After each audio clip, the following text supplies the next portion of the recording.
अरे या मुलींसाठी मरून काही उपयोग होणार नाही। अरे क्यों मरते हो बेवफा सनम के लिए, 2 गज जमीन भी नहीं मिलेगी तुम्हारे दफन के लिए। क्यों मरते हो बेवफा सनम के लिए, 2 गज जमीन भी नहीं मिलेगी तुम्हारे दफन के लिए। मरना है तो देश के लिए मोरे मेरे यारो, मरना है तो देश के लिए मोरे मेरे यारो। हसीनाएं भी दुपट्टा फाड़ के देंगी तुम्हारे कफन के लिए, तुम्हारे कफन के लिए। ये त्या जवानांना माझं आव्हान आहे, त्या मुलींसाठी मरून काही उपयोग होणार नाही। माझं असं म्हणणं नाही तुम्ही हिंदू धर्मासाठी मरायलाच पाहिजे, पण कुठेतरी हिंदू धर्माला इजा होते ती इजा होऊ देऊ नका। मायबापू या हिंदू धर्मासाठी मरण्यामागे तो जवान विचार करत नाही, तिड मात्र अंतःकरणात शंका आणत नाही। मी जर कधी मेलो तर माझ्या परिवाराचाच म्हणून जातो, तो जवान या देशाला एकच म्हणून जातो। या देशवासियांना एकच सांगून जातो, या हिंदू धर्माचं तुम्ही रक्षण करायला पाहिजे। कुठेतरी हिंदू धर्माला इजा होते ती इजा होऊ द्यायला नको। तो जवान त्याचं एकच मागणं आहे, माय बापू जहां आंख लगे वो धरती हिंदुस्तान की हो, जहां आंख लगे वो धरती हिंदुस्तान की हो, जहां आंख खुले वो गली हिंदुस्तान की हो। हम मर भी जाए तो कोई गम नहीं, हम मर भी जाए तो कोई गम नहीं, लेकिन मरते वक्त हाथ में मिट्टी हिंदुस्तान की हो, हाथ में मिट्टी हिंदुस्तान की हो। हे त्या जवानाचं मागणं आहे, म्हणून त्या जवानाला तुम्ही समजून घ्या आणि हिंदू धर्माचं रक्षण करा। आणि दुसरी गोष्ट म्हणजे अशी, या ठिकाणी जमलेल्या प्रत्येक मायबापाला माझी एकच विनंती, तुम्ही कीर्तनात आलेला आहात, आजपर्यंत तुम्ही आईबद्दल खूप ऐकलं असेल, सर्वांनी आईचं तोंड भरून कौतुक केलं, पण दादा त्या बापाबद्दल कोणी काही लिहिलं नाही, कोणी काही बोललं नाही। का बोललं नाही दादा? बघा त्या बापाचं काय दुर्दैव आहे, त्या बापाबद्दल कोणी काही लिहिलं नाही दादा नो। अरे समाजातील 2% बापांमुळे त्या बापांना आज आम्ही कमी लेखतो, त्या बापाला आज आम्ही किंमत देत नाही, हे आपल्या भारताचं दुर्दैव आहे। दादा तो बाप कसा असतो? अरे इकडे ती आई आमच्या लक्षात राहते का? कारण ती आई जर कधी बाप आपल्याला मारायला आला तर आपल्याला पदराच्या आड लपवते, मायबाप पदराच्या आड लपवते, आपल्या चुकींवर पदर टाकते। आपल्याला जर कधी मार मिळत असेल तर तो मार मिळू देत नाही, ती आई आमच्या लक्षात राहते। पण त्या बापाला आम्ही कधी विचारलं, बाबा तुम्ही आम्हाला का मारलं?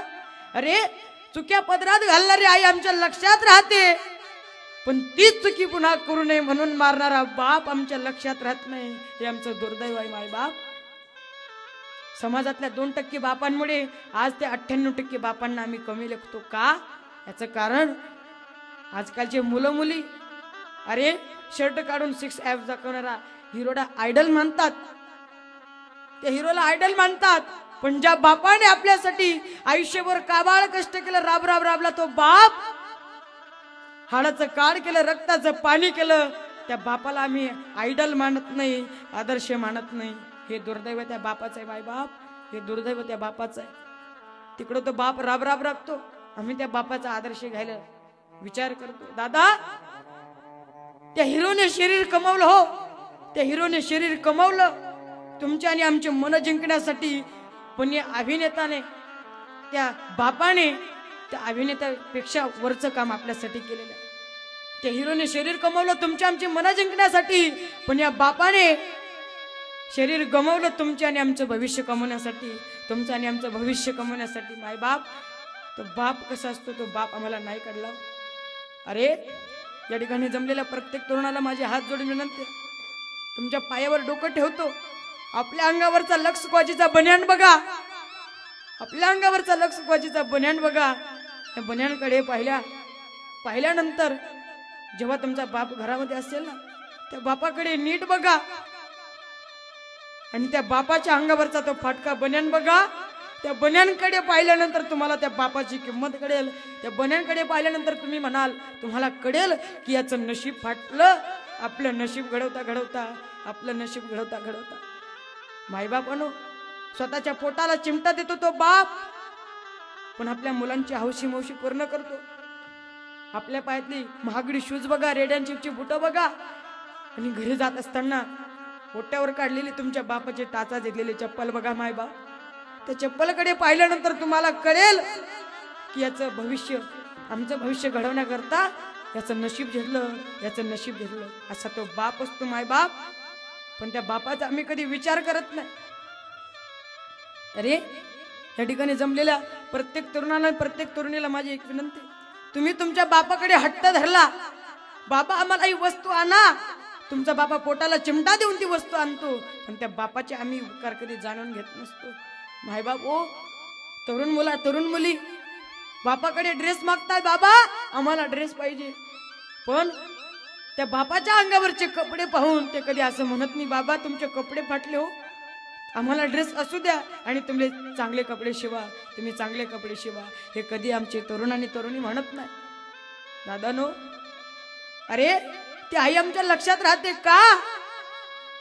मुलगा जर कधी नोकरीला लागला, मायबाप पूर्ण गावामध्ये पेढे वाटते, पूर्ण गावामध्ये पेढे वाटते, ढसाढसा रडते, आनंदाश्रू सर्वांसमोर आपले आनंदाश्रू व्यक्त करते.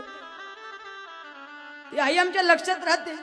मुलगा जर कधी नोकरीला लागला, महाराज ताई माझा मुलगा नोकरीला लागला ग, दादा माझा मुलगा नोकरीला लागला हो, दादा माझा मुलगा नोकरीला लागला, माझा मुलगा नोकरीला लागला, सर्वांना सांगते माझा मुलगा नोकरीला लागला. आपले आनंदाश्रू सर्वांसमोर सर्वांना दाखवते. ती आई आमच्या लक्षात राहते दादा, पण मुलगा नोकरीला लागायलाच पाहिजे म्हणून बेकारासारखे हात पसरून व्याजाने पैसे उचलून त्या ऑफिसमध्ये भरणारा बाप आमच्या लक्षात राहिला नाही. तो बाप आमच्या लक्षात राहिला नाही. दादा त्या बापाला समजून घ्या. ज्यांचे बाप नसतात ना त्यांच्याकडे कोणी पाहायला नसतं. अरे बाप जर कधी आयुष्यात न गेला तर मी म्हणतो त्याच्या जीवनातला अनमोल असा खजिना लुटला गेला, अनमोल असा खजिना लुटला गेला. मायबाप, तो बाप आपल्यासाठी एवढं करतो, पण तो बाप आमच्या लक्षात राहत नाही, तो बाप आमच्या लक्षात राहत नाही. म्हणून माझी एक विनंती, त्या बापाला समजून घ्या. तो बाप आपल्यासाठी एवढं जीवन जगतो. तो बाप स्वतःसाठी कधी जीवन जगत नाही दादा, जगतो तो फक्त बायको पोरांसाठी, मुलाबाळांसाठी जगतो, पण त्याच बापाला आम्ही कमी लेखतो. म्हणून माझी एक विनंती, त्या बापाला समजून घ्या. अरे ज्या प्रकारे ज्याला हात नसतो त्याला हाताची किंमत कळू शकते, त्याच प्रकारे ज्या व्यक्तीला बाप नसतो त्यालाच बापाची किंमत कळू शकते. आपल्याला बापाची किंमत कळू शकणार नाही. माय बाप, त्या बापाची किंमत आम्हाला कळू शकणार नाही. आम्ही दिवसभर इकडे तिकडे हिंडतो, त्या बापाच्या पैशांवर मजा मारतो, आणि तो बाप आमचा राब राब राबतो शेतामध्ये, पण त्या बापाचा आम्ही कधी विचार करत नाही. त्या बापाबद्दल आम्ही कधी विचार करत नाही. मायबाप ओ, माझी एकच विनंती, त्या बापाला समजून घ्या. तो बाप कसा असतो 2 मिनिटात तुमच्या समोर मांडून जातो. ते 2 मिनिटं जर कधी तुम्ही चित्त देऊन ऐकले, ती कविता जर कधी तुम्ही चित्त देऊन ऐकली, तर त्या कवितेमध्ये तुमचा आणि माझा प्रत्येकाचा बाप लपलेला आहे. तो बाप कसा असतो? बाप स्वाभिमानी बाळा, बाप कणकार कळा, त्याच्या काळजात सुद्धा लजाडूची संवेदना, त्याची पहाडाची छाती, त्याचे हृदय गुलाब, त्याच्या घामाच्या तेलाला हिरा मोत्याचा रुबाब. बाप तलवार ढाल, बाप पेटती मशाला, बाप जागतो म्हणून घर झोपते खुशाल. बाप घराचा तपाया, आई कडस त्यावर जेव्हा खचतो न पाया, तेव्हा कोसळते घर. उलाढाली करतो हा बाप फक्त घरासाठी, शिव्या शापया जगाचे बाप घेतो सारे माथी म्हणजे जसे की वाल्या कोड्याची जमात त्याच्या पापामध्ये कोणी नाही वाटेकरी होत बाप म्हणजे रे कसा जसा पाण्यातला मासा त्याच्या डोळ्यातला देव कुणा दिसणार कसा बाप आपल्या आयुष्यामध्ये फक्त एकाच वेळेस रडत असतो तो क्षण म्हणजे बाप साठवी तो अश्रू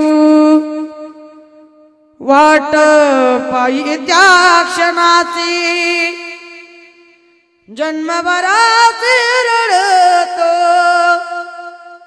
लेक जाताना सासरी जाने जपले मुलांना तड हात पाखड्यात अशा बापासाठी यावी थोडी असावे डोळ्यात बाप थकल्यावरती त्याचा बनावा आधार नाही उपयोग पुन्हा किती घातले पितर बाप म्हणजे जसे की एक झाडच अबोली बाप म्हणजे मुलांची जणू अव्यक्त माऊली जणू माऊली तो बाप आपल्या आयुष्यामध्ये फक्त जगतो आपल्या मुलाबाळांसाठी म्हणून त्याला तुम्ही समजून घ्या आपल्या बापाची सेवा करा